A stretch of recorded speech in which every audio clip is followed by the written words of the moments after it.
Do you expect consolidation to continue at this pace, and why or why not?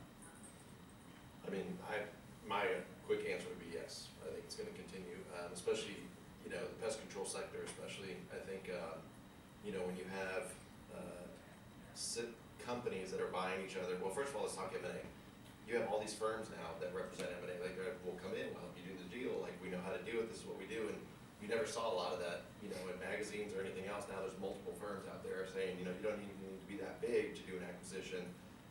And I think for that, it's an easy fold-in or tuck-in acquisition. You know, I mean, you have the same regulatory stuff, you have the same requirements, technical training, product use. You run routes pretty similarly, other than like the culture of the company. That might be the only difference in a fold-in or something like that. But outside of that, it's a very easy way to grow your business rapidly and not have a lot of changeover that needs to be done. Good answer.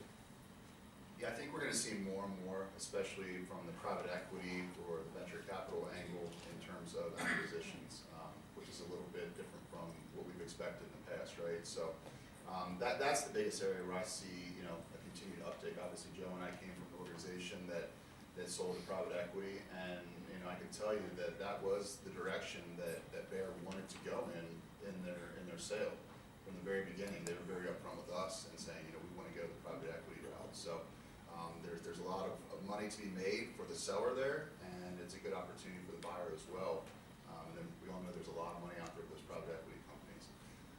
You know, with us, you know, at AMGUARD, you know, we're very heavy into, you know, identifying what those M&A opportunities could possibly be. So it's something we're constantly looking at. You know, aside from our own innovation pipeline, that's a very quick way to grow, as long as you're making the right decisions. So there's lots of opportunities that are presented, as I'm sure there are to Rockwell and UPL as well. So, you know, they're out there. We've got a lot of competition with it as well, especially with the private equity coming in. I think you got to look at it with two lenses. It's different on the manufacturing side, but it's also different on the service side. As long as the government doesn't change the capital gains tax, I think acquisitions will continue.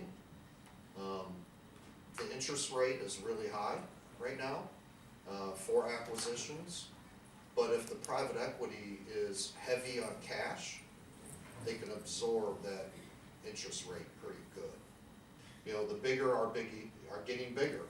I mean, it's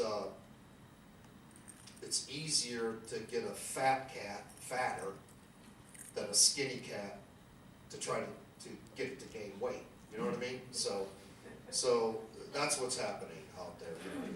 You know, that's just kind of the way it is. But that's a very good question, though. I mean, you got to kind of like, you know, separate the lenses and take it forward. So, you know, I think on the chemical acquisition side, you know, the bigger are getting bigger. If you look at the top brackets, you know, you got the, you know, Bayer Crop Science, you know, the Sygentas, the BASF, and then you got Corteva that are sitting up in that top layer.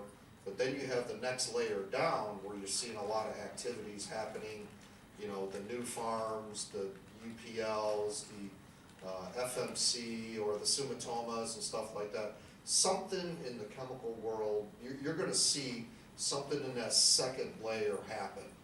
You know, as soon as global stabilizes a little bit, in my opinion.